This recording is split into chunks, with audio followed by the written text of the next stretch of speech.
Bueno, muy buenos días a todos. Muchas gracias por su participación el día de hoy. En nombre de la sección de Cardiología Clínica del Programa de Medicina Interna de la Universidad de Antioquia, les damos la bienvenida. El día de hoy tenemos el honor de contar con el doctor José Luis Díaz. El doctor José Luis Díaz es médico de la Universidad Pontificia Bolivariana. Realizó su residencia en anestesiología en Cleveland Clinic en Cleveland, Ohio. Posteriormente realizó su fellowship en cuidados intensivos en el Hospital General de Massachusetts en Boston y una especialización adicional en anestesia cardiovascular en Cleveland Clinic. Es certificado por el American Board Anesthesiology con certificación adicional en cuidado neurocrítico, certificado en ecocardiografía transesofágica perioperatoria avanzada y ecocardiografía en el cuidado crítico por el National Board of Echocardiography. Es fellowship del American College of Critical Care Medicine y del American Society of Echocardiography. Representa a la Sociedad de Medicina de Cuidados Críticos ante la Junta Nacional de Ecocardiografía y la Sociedad Estadounidense de Ecocardiografía. Actualmente es profesor titular de Anestesia Cardiovascular y Cuidado Crítico del Baylor College of Medicine y director de Unidad de Cuidado Crítico Cardiotorácico Trasplante, Soporte Circulatorio Mecánico y Ecocardiografía en Cuidado Crítico del Baylor St. Luke's Medical Center, Texas Heart Institute en Houston, Texas. El doctor tiene una contribución académica significativa con cerca de 50 publicaciones revisadas por pares en el área de cuidado crítico de ecocardiografía. Tiene un libro editado de ultrasonografía en cuidado crítico, más de una docena de artículos no revisados por pares y más de una docena de capítulos de libros. Ha contribuido de manera significativa a la investigación en ultrasonografía, destacando la aplicación interdisciplinaria de esta herramienta en la práctica del cuidado crítico. Doctor José Luis, muchas gracias por aceptar la invitación el día de hoy. En nombre de la sección de cardiología del programa de medicina interna de la Universidad de Antioquia, le damos la bienvenida. Muchísimas gracias. Muchas gracias. Buen día a todos en Medellín. Tengo que recordarles que igualmente yo realicé mis estudios de anestesiología en la Universidad de Antioquia y cuidados intensivos en la Fundación Valle Lili antes de emigrar a los Estados Unidos. Quiero decirles eso porque tengo un aprecio profundo por aquellos que me facilitaron la educación en anestesiología en esos pabellones hermosos del Hospital San Vicente de Paúl. Muchas gracias por la invitación. Les pido disculpas que la presentación está en inglés y es por una razón. Hace 8 días esta misma presentación la di para el Texas Heart Institute. Fui invitado para los Grand Rounds del instituto y para lograr eso hay que llevar un recorrido ya en la vida académica. Entonces, básicamente la presentación es idéntica, excepto una filmina en la cual mostraba dónde quedaba Colombia y cómo escribe Colombia, porque todavía los americanos tienen problemas con eso. Yo siempre hago las conferencias con una inspiración. En este momento les puedo decir que realmente el point of care o lo que hacemos, el cuidado a la cabecera del paciente es supremamente importante en la forma como vamos a seguir hacia adelante en el cuidado de medicina. Entonces, es el principal mensaje, esa fue mi inspiración, en la cual yo quiero que ustedes entiendan por qué la ecocardiografía en cuidado crítico va a llevarlos a un nivel muy superior en cuanto a la prevención de errores en el cuidado en salud y seguramente van a sentirse mejores clínicos. Mis conflictos de interés, yo soy un anestesiólogo, yo represento a todos los anestesiólogos en los Estados Unidos en el Consejo de la Sociedad de Cuidado Crítico. Este año creo que vamos a tener un segundo anestesiólogo, pero hasta el año pasado estaba sirviendo en esa posición. Represento la Sociedad de Cuidados Intensivos en este board de ecocardiografía, que este es el board que acredita a todas aquellas personas que quieren tener una certificación nacional en cardiología con respecto a eco transtorácico o eco transesofágico. Y represento a la sociedad igualmente en la Sociedad Americana de Ecocardiografía. Hemos creado un grupo que ahorita se va a volver un consejo en el cual hay muchos especialistas, intensivistas con diferente background, por ejemplo, emergentólogos, internistas, pulmonólogos. Y nuevamente yo soy el único anestesiólogo allí y también sirvo como enlace con el Joint Commission para certificar centros de atención cardíaca. Como ven en esta foto, yo he sido desafiado por muchos En este caso es el doctor Douglas Nader de la Cleveland Clinic, es un cirujano intensivista quien tenía escepticismo en relación al cuidado crítico y ecocardiografía. Y en este caso, pues tuvimos un debate y él terminó por lo menos dándome la oportunidad de que había que observar mucho más esta evolución. Entonces nadie si estuviera en Medellín, nadie me pudiera a mí convencer de que deje de realizar lo que hago cada día con la ecocardiografía en cuidado crítico. Voy a seguir la conferencia con esta visión. Este es mi libro preferido en los últimos 5 años, se llama Essentialism, y básicamente uno siempre en la vida debería saber qué es lo que está haciendo, cuánto lo debe hacer y mucho más importante, porque como lo ven allí, pude hacer mi presentación aquí en Houston mostrando los colores de nuestra bandera. Así que siento todo el orgullo absoluto por mi país y voy a empezar entonces mostrándole cuál es la definición de ecocardiografía en cuidado crítico. Esta fue la definición en el 2013. Aki Oren Greenberg, quien fue la primera persona que me dejó conocer un poco más en la ecocardiografía en cuidado crítico, definió, él trabaja en Boston, y él definió que era básicamente un examen que era sensible en el tiempo, o sea, que había que hacerlo rápidamente en pacientes que estaban deteriorándose o cardiocirculatorio, y que se podía realizar de manera seriada. Como ven aquí en la segunda parte de la definición, era para problemas nuevos y que era específicamente para cuidado crítico. Posteriormente, el mismo año, los cardiólogos en los Estados Unidos publicaron este artículo que fue bastante polémico porque trataban de hacer una diferencia entre ecocardiografía transtorácica limitada, en donde resaltaban que había que tener cuantificación, que podían facturar, que se hacía un reporte, versus la ultrasonografía cardíaca focalizada. Y en esta no se podía facturar, no se hacía ninguna cuantificación y solamente se veían patrones de reconocimiento. Yo en el año 2015 tuve algunas presentaciones en Europa y los europeos los noté muy inconformes con esta definición. Posteriormente, entonces, los siguientes años, entonces, ustedes tenían estas dos definiciones, ¿sí? Y ya de allí en adelante, ¿qué pasó? Pues en los últimos 5 años han habido, este es solamente un ejemplo de dispositivos portátiles. Lo importante, esto que estoy mostrando acá, es que estos dos individuos, ella era una fellow de cardiología, era un fellow de pulmonar y cuidado crítico, y no importa quién sea el especialista que lo está haciendo, no importa la plataforma de ultrasonido que estén utilizando, lo importante es saber cómo lo van a aplicar con estas definiciones específicas. Entonces, en la sociedad dijimos, bueno, ¿cómo nos podemos aproximar a los cardiólogos? Bueno, si los cardiólogos están diciendo que hay una eco transtorácico límite y que ellos los habían distinguido del ultrasonido focalizado, lo que queremos como intensivistas en realidad es tener todo el espectro, pero cuando estamos critical care echo o ecocardiografía en cuidado intensivo, ecocardiografía crítica, tenemos que estar por lo menos a este nivel del límite TTE. Y eso es lo que hemos tratado de hacer. Yo puedo laborar en cualquiera de estos escenarios, en la recuperación anestésica, antes de la anestesia, en la sala de cirugía, en urgencias, en la unidad de cuidados intensivos. No importa. Este es mi entorno.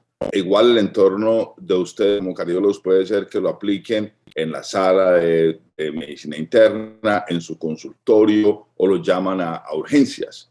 Entonces, lo importante es tener como una guía general de cómo lo van a aplicar. Desde el año más o menos 2012, tuve cierto interés por saber qué tanto podría llegarse a tener como una formación general, independiente que fueras un fellow de anestesia cardiotorácica o que fueras intensivista, que fueras anestesiólogo, y pude demostrar en realidad que no importa, que todo el mundo puede adquirir los conceptos y puede tener un grado de conocimiento y destreza aceptable. Posteriormente, hemos podido estudiar de que inclusive cuando solamente hacíamos una vista comparada con las tres, en este caso lo que hicimos fue eso, 82% de los casos con la sola vista subcostal pudimos determinar que la información clínica obtenida era adecuada. Y este año aquí estamos mostrando definitivamente que esa comparación cualitativa solo con la vista, solo con una vista, y ese es el acrónimo EASY, ¿sí? Para solamente una vista, era equivalente a las tres vistas.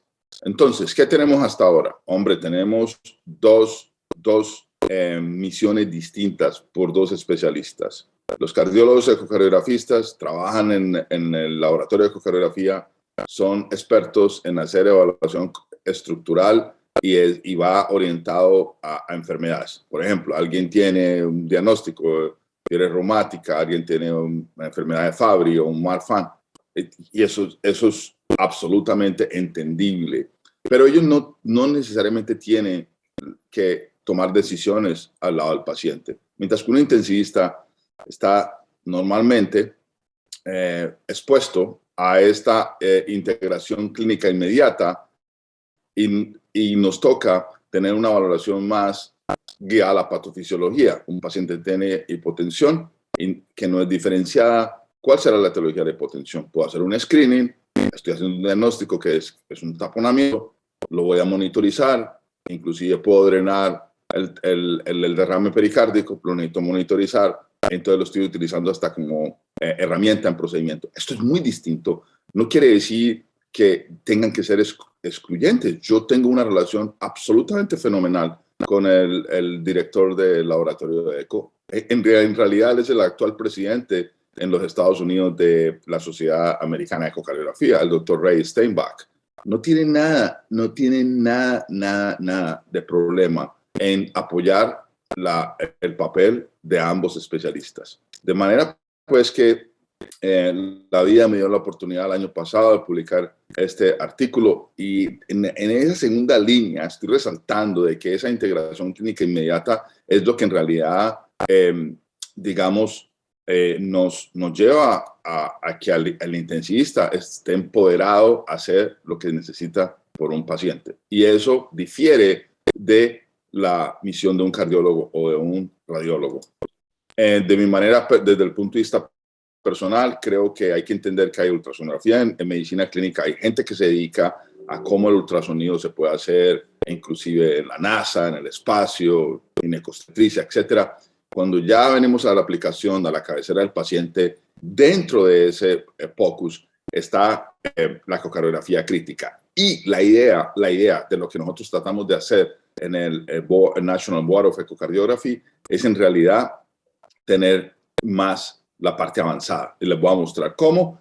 E inclusive se llega a entender que debe ser ambos, transtorácico y transesofágico. Entonces ya les mostré qué era ecocardiografía crítica. ¿Cuándo entonces? Bueno, les estaba diciendo que la herramienta se puede utilizar como tamizaje, diagnóstico o como monitor e inclusive durante procedimientos. Fíjense aquí como cuando ya tenemos que hacer diagnósticos, estoy incluyendo el eco que hace un ecocardiografista o cuando es como monitor, el eco que hace un ecocardiografista. ¿Por qué? Porque van a necesitar cuantificación y sin cuantificación usted no puede hacer un verdadero diagnóstico.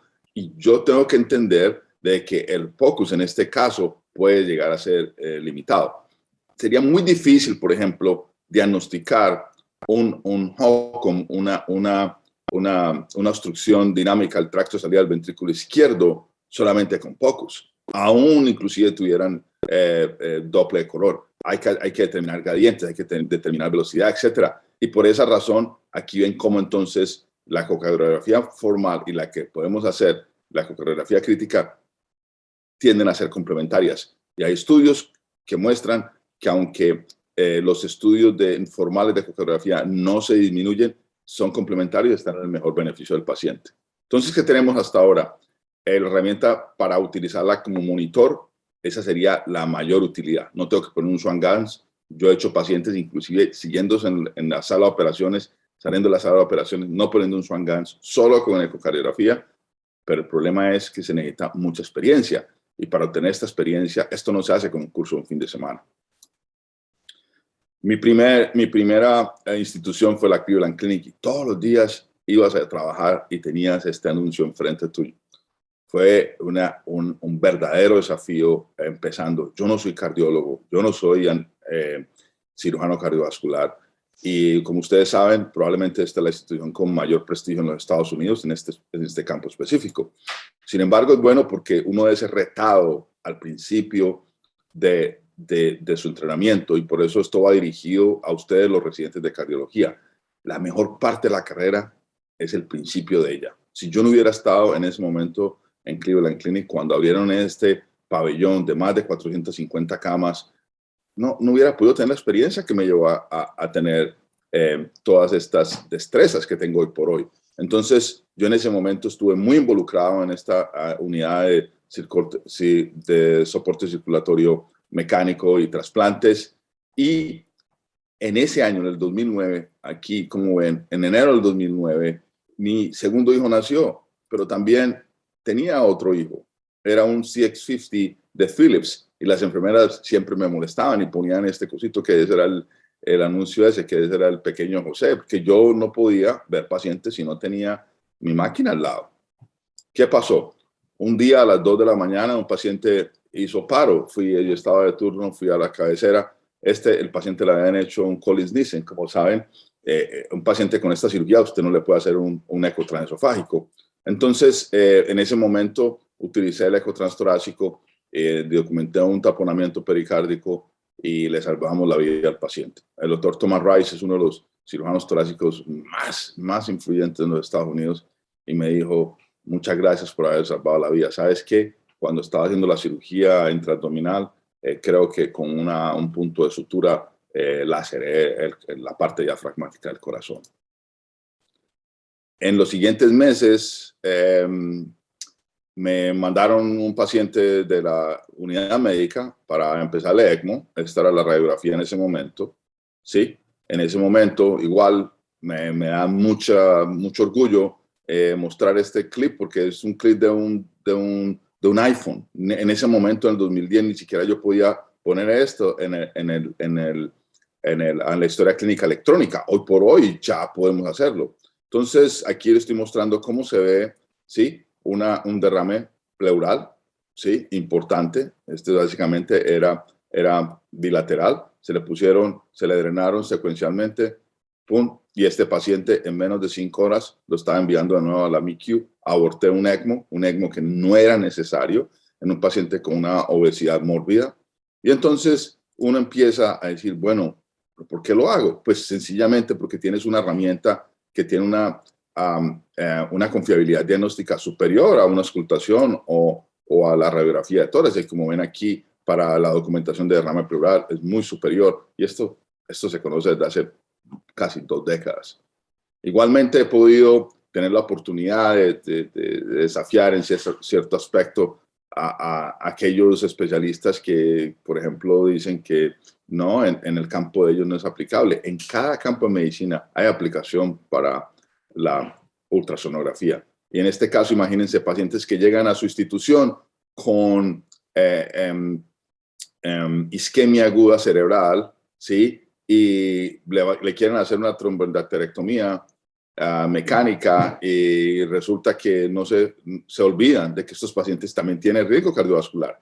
Yo he tenido casos en los cuales quieren solamente darle sedación, el paciente tiene grandes derrames pleurales, tiene una fracción de eyección del 15% y cuando le das algo de anestesia, ahí se colapsan y tienes un problema mayor en el cerebro. Entonces, desde este punto de vista, he podido hacerlo. Luego he tenido la oportunidad de ayudarle a cardiólogos, por ejemplo, a entender un poco más esta integración entre el ultrasonido pulmonar y cardíaco. En este caso fue una colaboración con mi buen amigo cardiólogo en Rochester, el doctor Brando Wiley.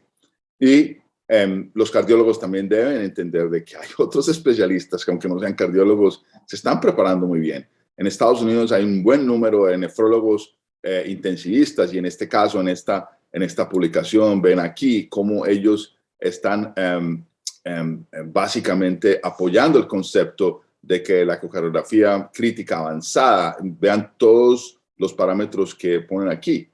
Vean, todos están hablando de Doppler espectral, están hablando de TE, están hablando de TAPSI.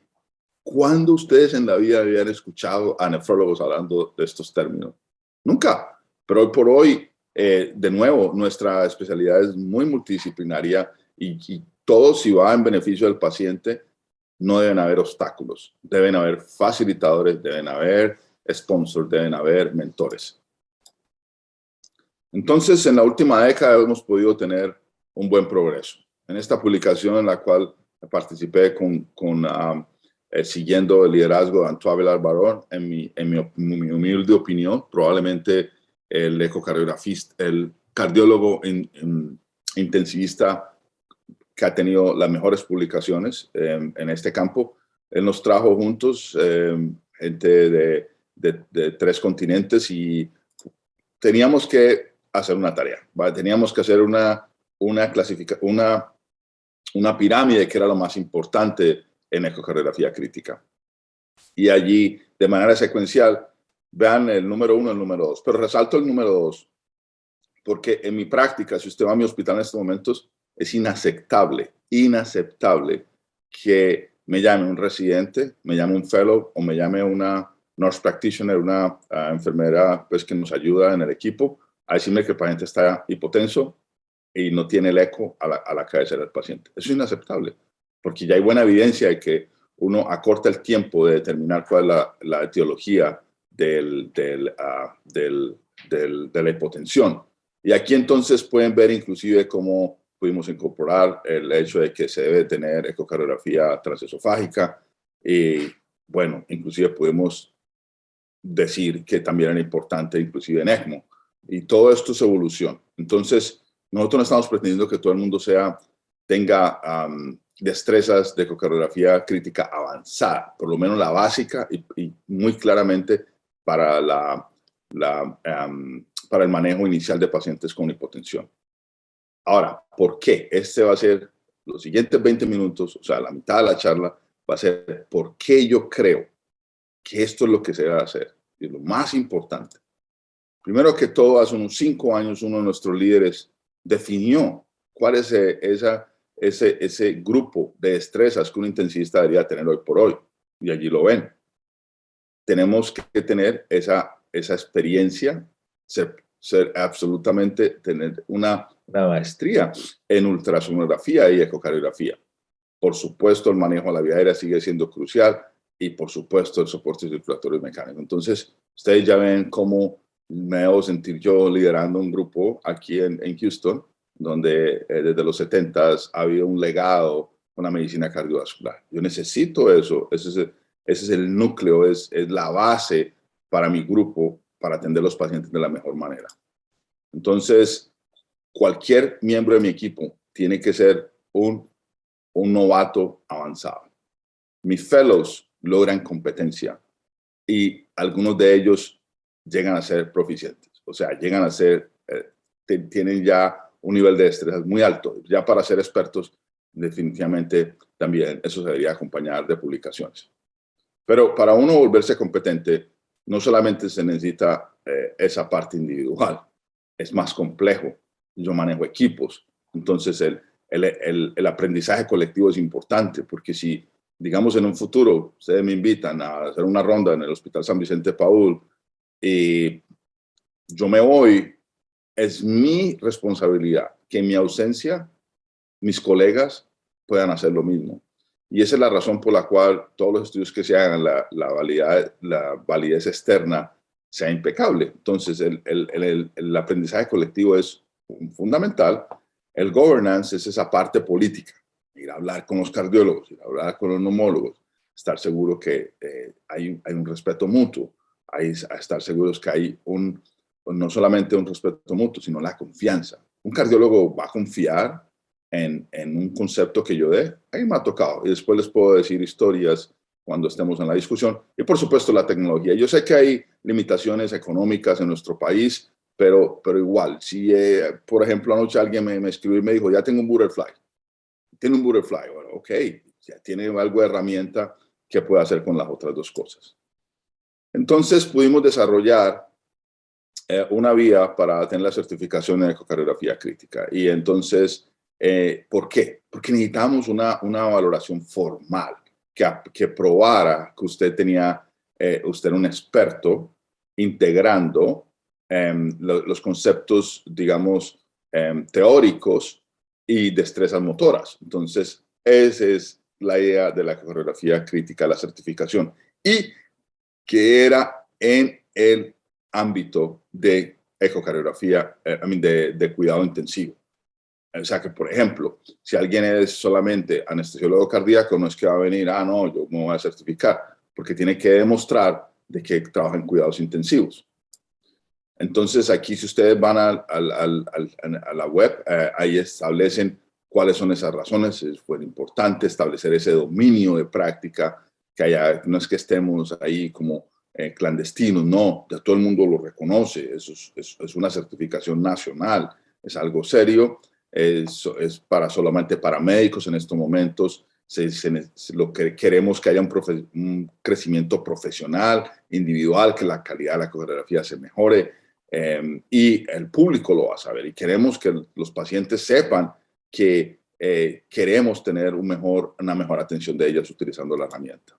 Aquí en esta filmira estoy simplemente realzando de que esa certificación de ecocardiografía crítica hay un conocimiento avanzado y usted tiene que saber en realidad una evaluación hemodinámica pero muy completa y que básicamente es aplicado a todos los pacientes en cuidado intensivo. Si usted ahorita a mi institución, yo manejo más o menos, tenemos unos casi 50 pacientes en general y tengo 3 equipos. Y uno de los equipos es solamente soporte circulatorio, todos los LVADs, todos los Impelas, todos los Tandem Hearts, los tengo ahí y los trasplantes de corazón. Entonces yo no puedo decir que yo voy a aprender esto solamente para atender pacientes con septic shock, con shock séptico. Para todos los pacientes de cuidado intensivo. En el caso mío, de mi institución, tengo que estar seguro de que haya buena aplicación de la herramienta en esta población de pacientes. Entonces, si quieren saber cómo se aplica la certificación, aquí está la web, ecowars.org, y allí entonces van a ver cómo pueden ser elegibles. Básicamente, usted tiene que presentar el examen primero, ya lo presentó, tiene la licencia, tiene que presentar que usted hizo una especialidad en lo que sea y que tiene entrenamiento o experiencia en cuidado crítico. Si alguien, por ejemplo, es cardiólogo, pero hace, digamos, turnitos de cuidado intensivo, eso le puede valer en el tiempo y puede demostrar de que ha tenido esta experiencia en ecocardiografía crítica. Entonces, ¿cómo se demuestra? Teniendo 150 casos que llegan a ser diagnósticos, no quiere decir que son 150 casos con todas las vistas y todo. Y es una pregunta que frecuentemente me hacen. Son estudios que llegan a ser diagnósticos. Por ejemplo, si, como les daba el caso de la obstrucción dinámica del tracto salida del ventrículo izquierdo, si tengo de gradiente, si tengo mi Doppler, si tengo color flow, y te estoy demostrando unas 3, 4 vistas, todos los cambios en ecodimensional puede ser suficiente. Quieren adicional algo de diastology, de diastología, está bien, de evaluación de la función diastólica, pero no tiene que decir que tiene que mostrar todas las vistas. Si usted cree que con el número de vistas que está proveyendo hay un diagnóstico y lo puede sustentar, ese sería como un punto crítico allí.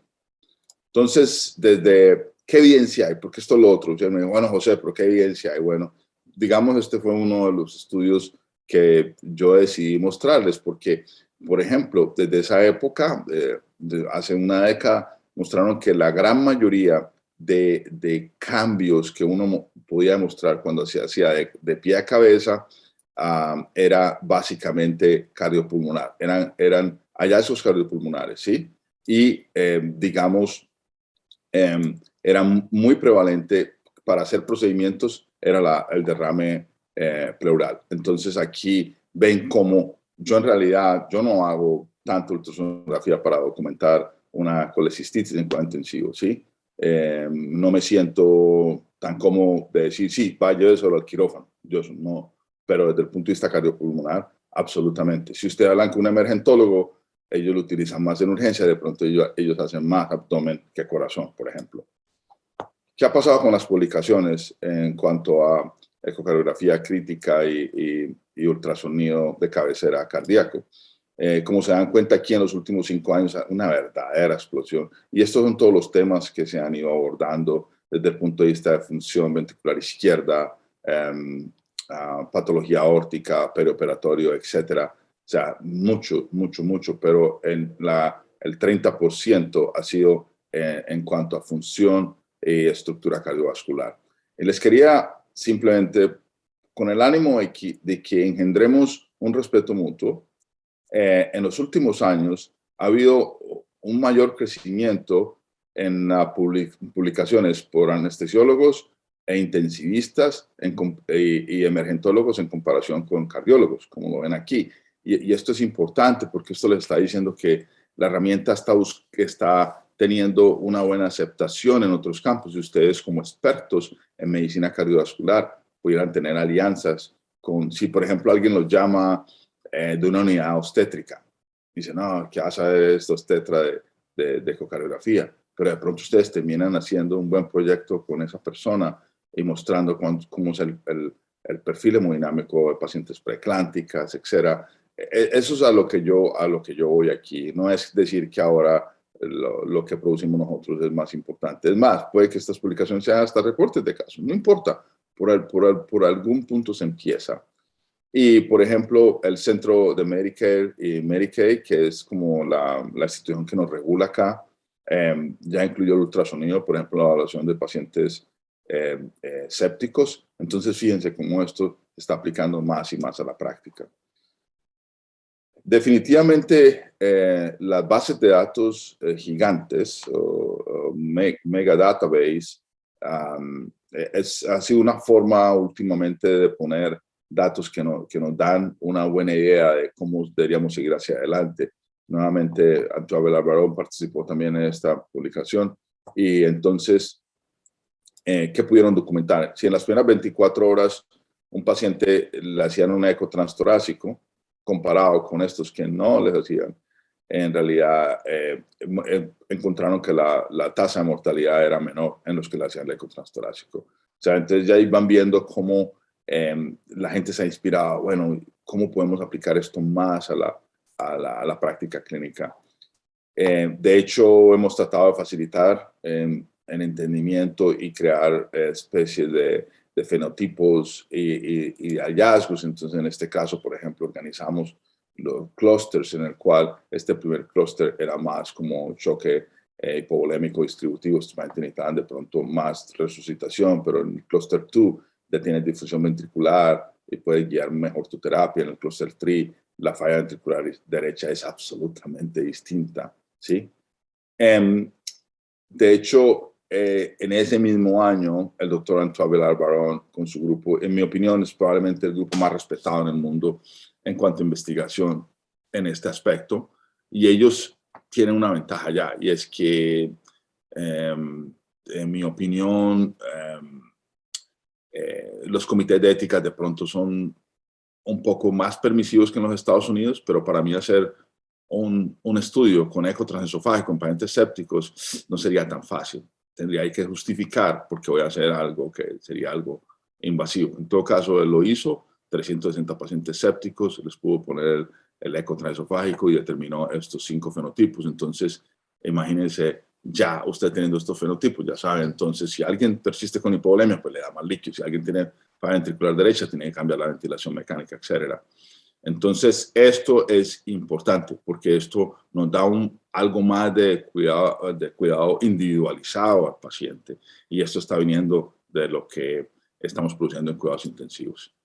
Entonces, la función ventricular derecha me ha inspirado en los últimos 7 años, porque cuando estaba en mi institución previa, mi esposa, ella es internista de la Universidad de Antioquia, ella es pulmonóloga, ella tenía una buena cantidad de pacientes con hipertensión pulmonar, fibrosis pulmonar, entonces a veces tocaba atender a estos pacientes en la unidad, poniéndoles infusiones de vasodilatadores pulmonares, etc. Entonces, tomé bastante experiencia, tuve algunas publicaciones en el campo. Le dije a Antoine Villard-Barón, hey, nos encontramos en un meeting, en un congreso, le dije, hey, tengo que hacer un capítulo, estoy editando el libro de la sociedad, me acompañas, pero vamos, este es el acuerdo. Yo quiero convertirlo cuantitativo en cualitativo porque necesito que los intensistas hagan algo de screening. Y llegamos a esta conclusión de que de pronto estos eran los 5 parámetros que íbamos a determinar. Básicamente el área del ventrículo derecho sobre el izquierdo, quién formaba el ápex del ventrículo, básicamente la excursión del ángulo tricuspidio versus el mitral, el movimiento de la pared libre del ventrículo derecho y el aplanamiento del septo. Y con eso entonces nos íbamos a determinar si había algo de disfunción ventricular o no. Y este es el libro entonces que edité. Y esto lo estoy ahorita rediseñando para una publicación de alto perfil el año entrante. Antoine Villard-Barón entonces, los 2 años pasados, ya entonces se fue, bueno, ¿qué pasa en shock sépticos si un paciente tiene falla ventricular derecha? Y aquí es cuando, de pronto, cuando nosotros todos los días estos pacientes de soporte circulatorio mecánico los vemos con los cardiólogos. Y ahí es cuando a veces no estamos no tenemos los mismos conceptos. Los cardiólogos se van mucho por los números del Swan. No, que la cuña, que la presión venosa central. Por ejemplo, en este caso, como ven aquí, digamos, en este grupo 3, ¿sí? Que son pacientes con presión venosa central mayor de 8, pero en eco, que se vea en aumento del tamaño ventricular derecho, estos fueron básicamente predictores de que estos pacientes no necesitan más líquidos. Pero como se dan cuenta aquí, vean que la presión venosa central puede estar en cualquier lado. Es muy complicado. Entonces, mi misión ha sido persuadirlos a ellos, que por lo menos estén abiertos, que hay que poner ambos datos. Y yo creo que hemos conseguido allí algo. Pero fue algo que nos ha tocado trabajar bien duro en eso. Entonces, como ven aquí, los pacientes que tenían respuesta a la elevación de las piernas, cuando estaban ya acá, no había casi elevación. O sea, entre más dilatado está el ventrículo derecho, no va a pasar. Entonces, es bien importante cuando tengan los pacientes con falla ventricular derecha. Si pueden mirar este artículo que publicamos en CHEST, ahí aprenden cómo hacer esto de manera adecuada. En lugar de darle un bolo de 500 pacientes, deberían hacer el levantamiento pasivo de las piernas. Y en ese mismo artículo vieron como el TAPSI, la excursión tricuspidia, no fue predictora de que el paciente fuera a aceptar los líquidos o no. ¿Cuáles son las áreas de investigación actuales? Entonces, desde ese punto de vista, son estas 3 en general: cómo pronosticar después de paro cardíaco, cómo de resucitar a los pacientes y en soporte circulatorio mecánico. Hay esta nueva publicación, es importante que la tengan en cuenta si alguien quiere hacer un estudio. Ya este panel, que fueron 99% europeos, determinaron que básicamente para función ventricular izquierda, para función ventricular derecha y para la evaluación de la función diastólica y líquidos, estos todos eran los parámetros que ellos en realidad quieren incluir. O sea, si usted va a hacer un estudio de función ventricular sistólica, le van a pedir si usted pudo determinar estos parámetros. Entonces, los estudios van a ser más rigurosamente evaluados. Si se los digo es por si de pronto mandan un artículo, se los van a revisar, les van a decir, hey, ustedes tuvieron en cuenta estos datos o no. Es importante que lo tengan en cuenta. Como les dije, hay un problema cuando creamos sobrecarga de líquidos. Entonces, cómo dosificar los líquidos en shock séptico, en este artículo, como les dije, mostramos cómo, pero estas todas son las consecuencias cuando uno sobrecarga de líquidos a los pacientes. Entonces, la intolerancia a los líquidos es un tema actual, controvertido, y es de interés. De pronto voy a poder hacer algo al respecto en los siguientes años. Este artículo, que es básicamente liderado por un nefrólogo intensivista, muestra cómo haciendo el Doppler de la vena hepática, de la vena de la porta y intrarrenal, se ve cómo entonces hay una progresión entre más aumente la presión auricular derecha, van a haber cambios ultrasonográficos. Y aquí entonces se está todo, digamos, todo el paquete en el cual podemos tener entonces la evaluación de, como les dije, la vena suprahepática, vena porta, intrarrenal, la vasculatura arterial y venosa. Y aquí tenemos ultrasonido pulmonar, ecocardiografía y la vena cava inferior. Y con todo eso puedo determinar si el paciente en realidad no necesita líquidos o no, o lo tiene en sobrecarga. Lo estamos haciendo. Este es, por ejemplo, un reporte, como les digo yo. Esta es la historia clínica del paciente. Ya lo estoy haciendo. Este es uno de mis fellows. Lo está haciendo. ¿Cuál es el problema? Tengo cardiólogos diciéndome, ustedes están haciendo eso. ¿Cuál es la indicación? ¿Cuál es la evidencia? Pues la evidencia no es mucha.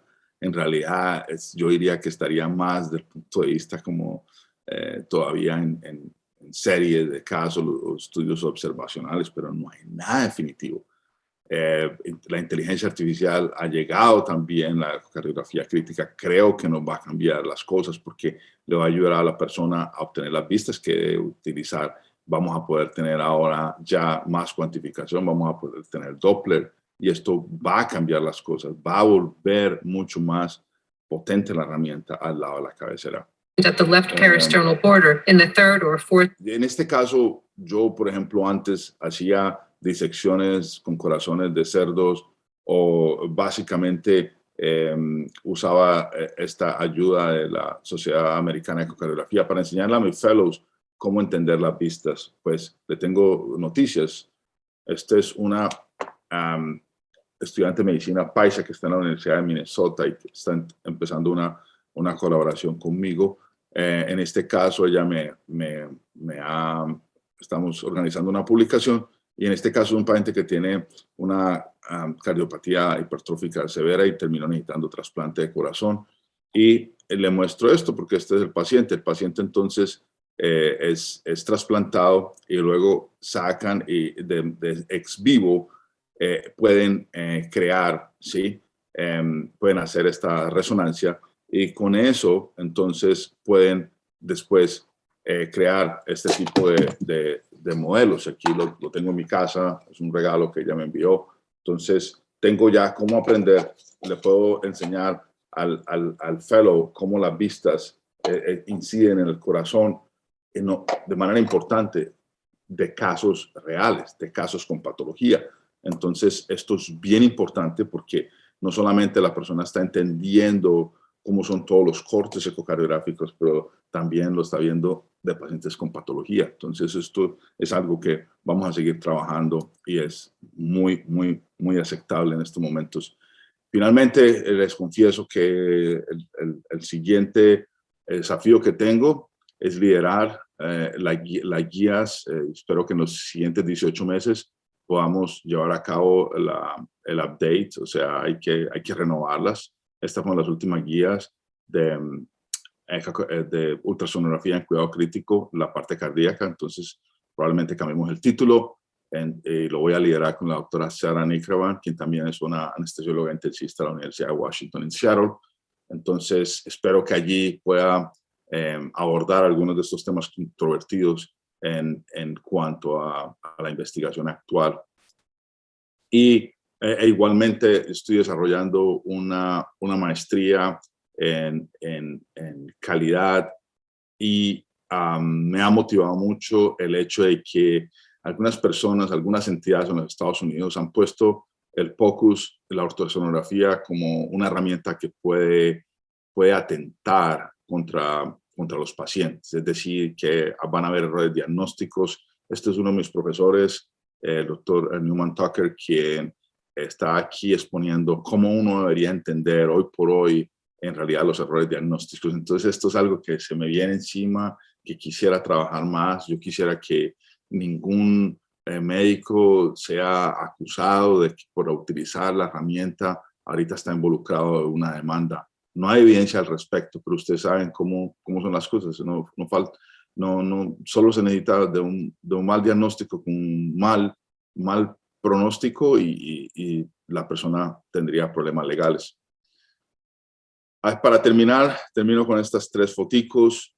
Cuando estaba pequeño, mi mamá decía que me encantaba siempre todo relacionado con la medicina. La segunda foto es en la Fundación Valle del Lili, cuando estaba haciendo mi fellowship. La última foto es con la sociedad en la cual lideré una iniciativa en la cual yo empoderaba como anestesiólogo cardíaco intensivista a todos aquellos que quisieran aprender eco transesofágico, y es un módulo que tenemos. Entonces, las 3 fotos van con lo siguiente. No hay nada que me detenga a mí a seguir trabajando duro por aquellos que quieran utilizar la ecocardiografía crítica en el beneficio de los pacientes, sin importar la institución, sin importar el país, sin importar el fondo cultural, sin importar nada. El paciente es lo primero y estoy plenamente convencido que la ecocardiografía en cuidado crítico me ha llevado a ser un mejor clínico, no por la herramienta, sino por la integración. Lo que me dio Colombia, lo que me han dado las instituciones en los Estados Unidos, y poniendo las 2 cosas juntas, me ha dado la oportunidad de ser quien soy hoy. Muchísimas gracias. Doctor José Luis, muchísimas gracias por su excelente presentación y por aceptar la invitación de hoy a la actividad de la sección de cardiología del programa de medicina interna de la Universidad de Antioquia. Creo que ha sido una conferencia muy valiosa para todos nosotros. En este momento damos paso a la sección de preguntas. Entonces, yo quisiera empezar con una pregunta, doctor, con relación a, pues no es un secreto que obviamente de la mano de de comprender esta herramienta como digamos, con la utilidad que tiene en los diferentes escenarios y especialmente en el cuidado crítico, pues obviamente los programas han tenido diferentes modalidades de entrenamiento para poder adquirir habilidades en este sentido. Y también es claro que los resultados con relación a la precisión de los diagnósticos y a la toma de conductas basada en los hallazgos de esta prueba, pues tiene que ver mucho con la experiencia del personal que está haciendo, obviamente, este estudio. ¿Cómo cree usted que debería insertarse dentro del proceso de formación o de entrenamiento? ¿Cuál debería ser el mínimo de estándar de un programa de entrenamiento formal en esta modalidad de ultrasonografía para que permita tener, obviamente, los beneficios que ha demostrado y la utilidad que ha demostrado esta herramienta para que pueda ser reproducible? Porque bien lo dijo usted, e incluso en su artículo del New England del año pasado, al final hace esa consideración con relación a que todavía no es claro cuántas horas de entrenamiento formal son necesarias para poder adquirir estas habilidades y cuál es el mínimo como tal de entrenamiento para hacerlo. Entonces, ¿cuál cree usted que sería por lo menos esa manera y muy ajustado a nuestro sistema de educación con relación a esta técnica? Muy buena pregunta. A ver, la voy a responder de una forma en la cual estoy asumiendo que estoy en Colombia todavía trabajando. Me parece que debo tener esa responsabilidad. Yo no puedo responder la pregunta tratando de estar acá con mi realidad, porque son 2 mundos distintos. Yo conozco mi entorno en Colombia muy bien, lo viví, sé las limitaciones que tenemos.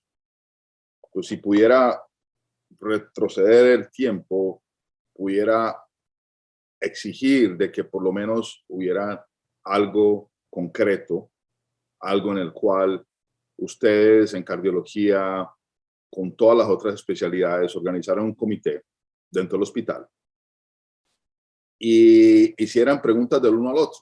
Yo quisiera ver si el doctor Jaramillo, por ejemplo, dijera, oh no, me tienes que demostrar que sabes hacer 50 estudios, el otro diga 100, el otro diga 10. Tienen que llegar a un acuerdo.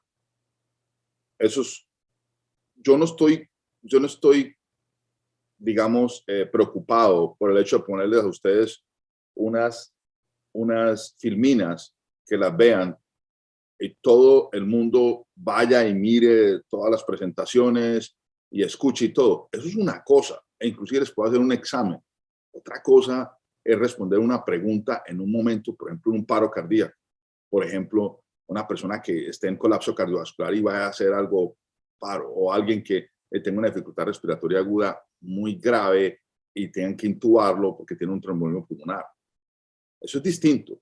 Entonces, yo pienso que ya concretando la pregunta, yo creo que debe ser individualizada a cada uno de los hospitales o las instituciones que lo van a hacer. Tienen que venir profesionales de diferentes ramas, tienen que haber expertos como el doctor Jaramillo, como el doctor Senior, tienen que tener una voz allí. Entonces tiene que haber una comunicación. Ya lo último que le puedo decir, ¿cuántos estudios? Difícil, pero un grupo tailandés piensa que es de 20 a 25. ¿Qué he visto yo? Mis fellows, cuando les hago una inmersión un mes, hacen 50 estudios. Entonces, vuelvo y le digo, me estoy poniendo en Colombia, yo estaría en ese rango, entre 25 y 50. Bueno, no me puedo comprometer con los 25 con los 50, porque varía. Porque si los 25 que hizo, los hizo en pacientes fáciles, con un proctor, con un mentor, que dice que todo está bien, eso es una cosa. Pero si usted tiene una rúbrica, tiene una lista de chequeo, y tiene un mentor que le dice si lo cogió bien, no lo cogió bien, usted no puede comparar eso. Tampoco le puedo decir, no, tranquilo, te tengo el dispositivo con inteligencia artificial, lo vas a poner y el dispositivo te va a decir si tienes el traductor bien puesto o no, y te lo corrige, y entonces todas las vistas son bonitas. Usted no tiene esa tecnología todavía. Por eso le estoy diciendo que estoy respondiendo la pregunta como si estuviera ya en el Hospital San Vicente de Paúl. Entonces yo creo que tienen que venir, tienen que formar un comité de pocos. Tienen que determinar cuáles serían las expectativas básicas para que alguien lo pueda incorporar a la práctica clínica. Ahí tiene que haber un buen nivel de respeto, de entendimiento. Esto no es de egos. Y esa sería mi respuesta, entre 25 y 50 estudios. Probablemente me quede con los 30. Si veo que tienen buenos profesores y todo, y tienen buena lista de chequeo y todo, pero mínimo 25. Ok, doctor, muchísimas gracias por su respuesta. El doctor Héctor Arroyave lo felicita, dice felicitaciones a mi compañero amigo por su excelente conferencia. El doctor Carlos José Jaramillo le agradece primero por la conferencia inspiradora y le pregunta si piensa que debe incluirse en los currículos médicos de nuestro país la formación en ultrasonografía esencial. Ok. Le respondo de la siguiente manera. Después de que publicamos ese artículo en New England, vinieron unas cartas al editor, me cayeron encima los cardiólogos. Bien. Imagínense que cuando estaba haciendo ese artículo y me tocaba incluir qué porcentaje de las facultades de medicina en los Estados Unidos tenía un currículum de POCUS, era como el 35%. A final del año, cuando tengo que responder la carta al editor, pues uno busca otra vez la evidencia que hay. Pues ya vamos en 57%. Entonces, yo lo que estoy viendo es que esto se va a poner casi que mandatorio en todas las facultades de medicina. Desde ese punto de vista, yo sí creo entonces, si las facultades de medicina están haciendo eso, eso lleva de allí para adelante, para la educación de posgrado, se deben incluir. Lo importante es aquí entender, como les dije yo, no todo el mundo tiene que tener ecografía crítica avanzada, la básica. Hay niveles básicos. ¿Usted se imagina que usted llegara a pasar ronda con todos allá, imagino en el pabellón hermoso del San Vicente y tiene tus enfermeras, yo llegue y la enfermera me diga, doctor Díaz, su paciente hoy tiene un balance hídrico de 2 litros, un paciente con falla cardíaca y le vi líneas B. Las líneas B ayer eran solamente en 2 campos, ahorita están en 6 campos. ¿Usted imagina? Si usted puede todavía empoderar a todo el que esté alrededor suyo.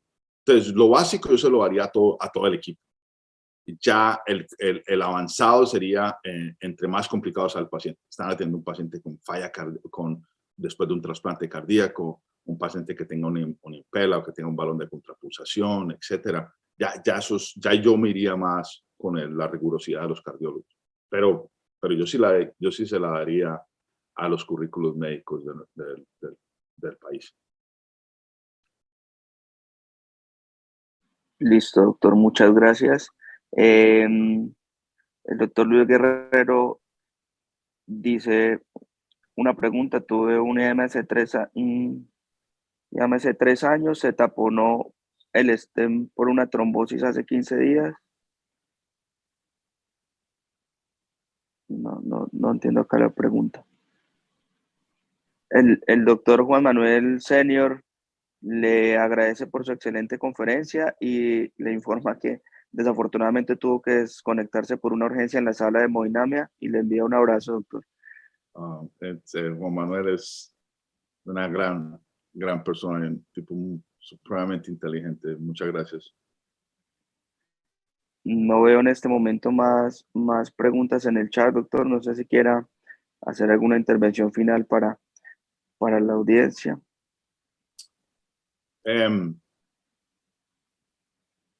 Quizás, de nuevo, tengo nostalgia en estos momentos. No es fácil estar en los Estados Unidos, no es fácil ser inmigrante. Estoy inspirado porque le estoy dando una educación a mis hijos que no la tuve.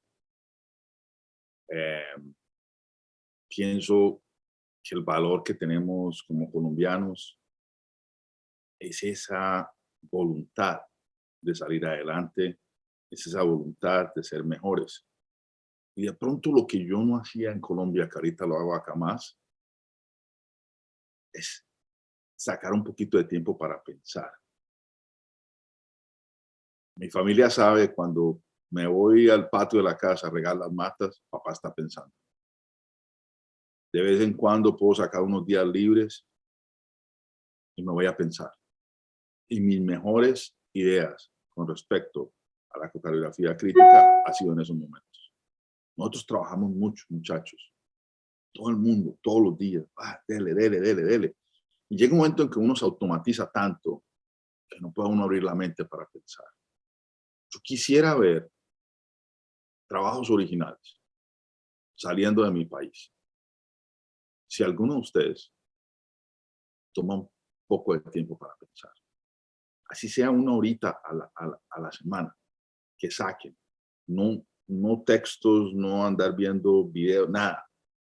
Siéntese a pensar en su práctica clínica. ¿Cómo la puede mejorar? ¿Cómo hago el comité de POCUS que dijo el doctor Díaz? ¿Cómo puedo de pronto? Usted se imagina cuando la pandemia le dicen prono a un paciente y yo nunca he hecho ecocardiografía en paciente en prono.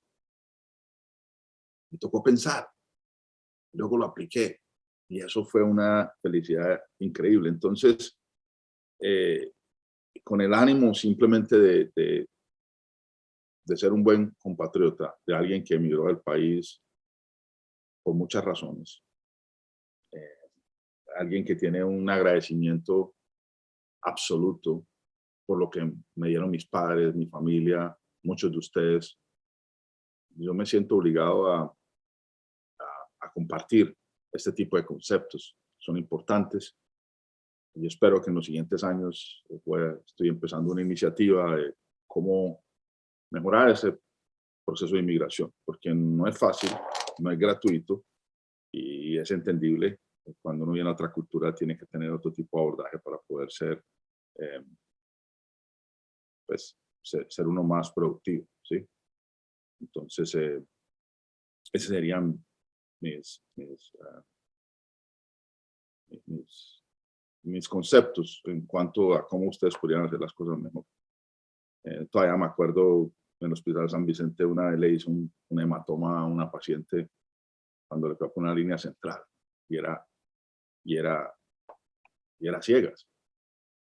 O sea, no tenía ultrasonido. Hoy por hoy, eso no pasaría, ¿no?